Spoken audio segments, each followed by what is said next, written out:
Assalamualaikum warahmatullahi wabarakatuh. Saya Anjar Yunita, mahasiswi Politeknik STI Bisnis Tegal.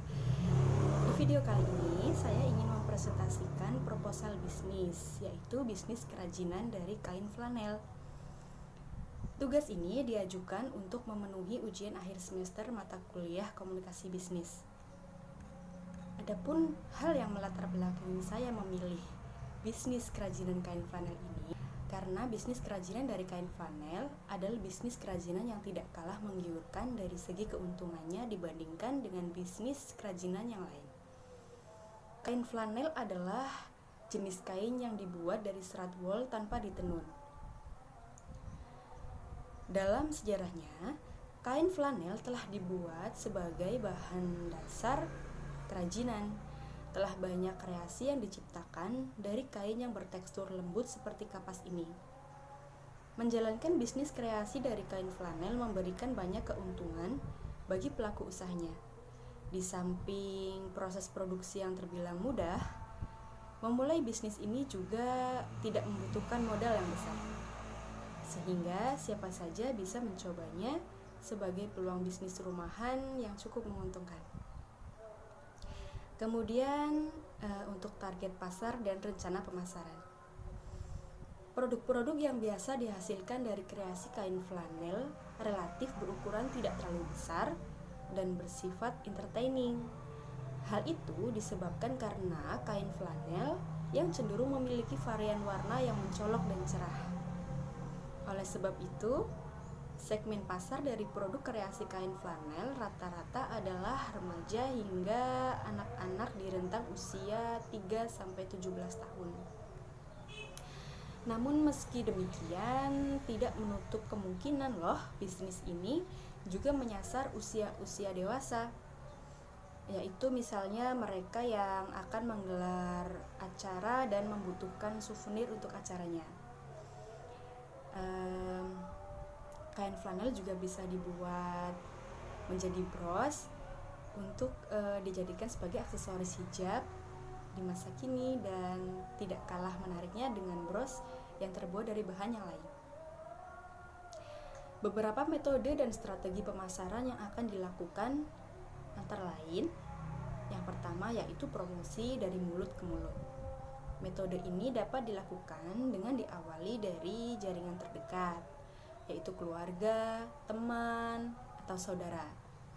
Masing-masing anggota keluarga atau teman akan turut menawarkan produk dan mempromosikannya kepada rekan dan teman yang lain dan keluarga yang lain, dan seterusnya. Yang kedua, dengan media sosial. Promosi juga akan dilakukan dengan cara memposting foto-foto berikut keterangan produk di feed Instagram maupun story Instagram, story WA, atau di akun media sosial yang lainnya agar dapat dilihat hingga diminati calon konsumen dengan jaringan yang lebih luas daripada jaringan keluarga atau antar rekan dan sahabat yang ada di sekitar kita. Metode yang ketiga, kami akan mencoba memasarkannya melalui e-commerce untuk meraih jaringan pasar yang lebih luas tentunya, bahkan tidak terbatas.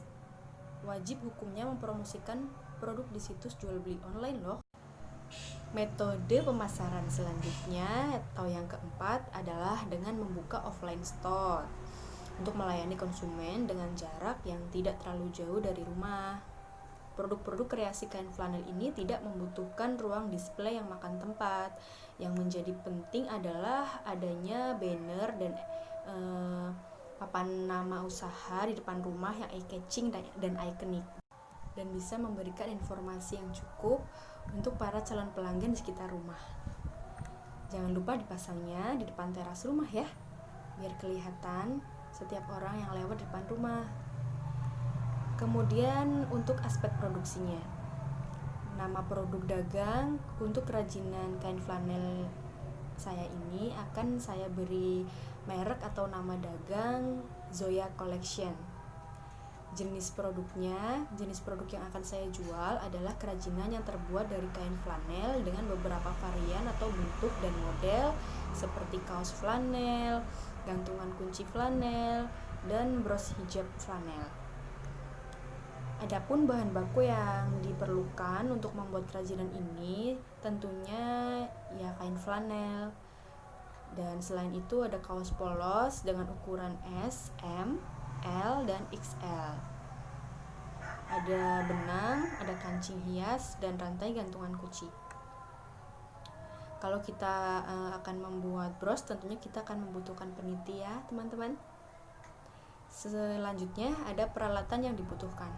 Alat-alat yang digunakan dalam proses produksi sama halnya dengan peralatan menjahit seperti pada umumnya, meliputi mesin jahit, gunting, dan lem tembak.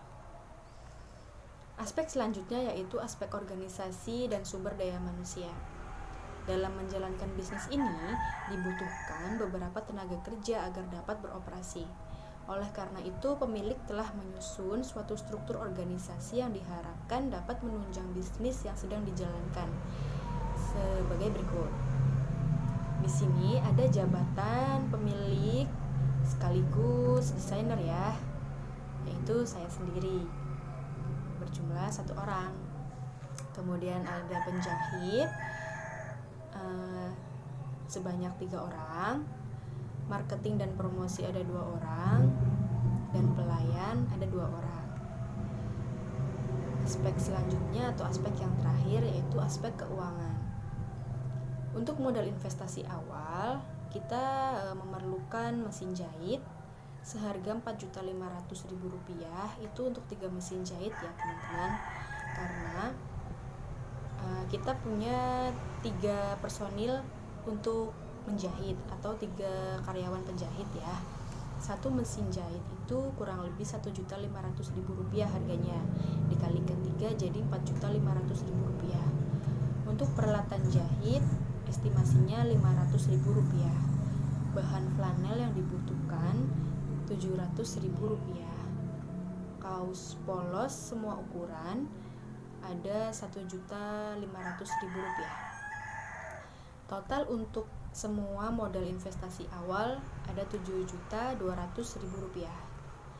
Kemudian ada biaya operasional bulanan. Di sini saya membutuhkan bahan baku yaitu flanel, kaos, dan lain-lain itu diperkirakan sebesar Rp3.000.000. Perlengkapan yang dibutuhkan ada plastik kemasan dan lain-lain. Perintilan-perintilannya itu ada Rp300.000. Untuk biaya listrik, transportasi, dan promosi sebesar Rp1.000.000, dan gaji karyawan masing-masing Rp1.000.000 per bulan. Karena saya memiliki 7 karyawan, jadi totalnya ada Rp7.000.000. Jumlah untuk semua biaya operasional bulanan terhitung Rp11.300.000.